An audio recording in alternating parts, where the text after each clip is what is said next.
Hello అండి అందరికీ. ఇవొచ్చేసి పచ్చి కందికాయలనమాట. మనం డైలీ వంటల్లో ఎక్కువగా వాడుకునే కందిపప్పు ఈ కందికాయల నుంచే వస్తుంది. ఎక్కువగా ఈ సీజన్‌లో ఈ కందికాయలైతే దొరుకుతూ ఉంటాయండి.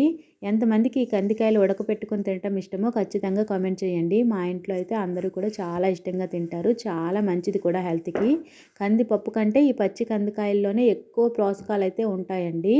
కంది పంట కరువు తీరు అనేసి ఒక సామెత కూడా ఉంది. మనకి కూరగాయలు ఏవి పండకపోయినా కూడా కంది పంట ఎక్కువగా పండితే మనకి ఆహారానికి కొరత ఉండదు అనేసి ఆ సామెతకైతే అర్థం అనమాట. అలాగే ఎంత కరువు పరిస్థితుల్లోనైనా కందులైతే చాలా బాగా పండుతాయండి. ఎంత వర్షాలకైనా తట్టుకొని కందులు బాగా పండగలవంట. ఈ విషయం ఎంతమందికి తెలుసో ఖచ్చితంగా కామెంట్ చేయండి.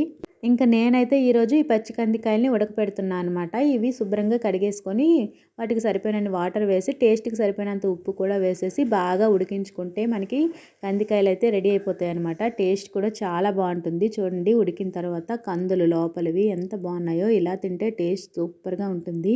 ఎవరైనా తింటే ఖచ్చితంగా కామెంట్ చేయండి. వీడియో నచ్చితే లైక్ చేసి ఛానల్‌ని సబ్స్క్రైబ్ చేసుకోండి. Thank you for watching.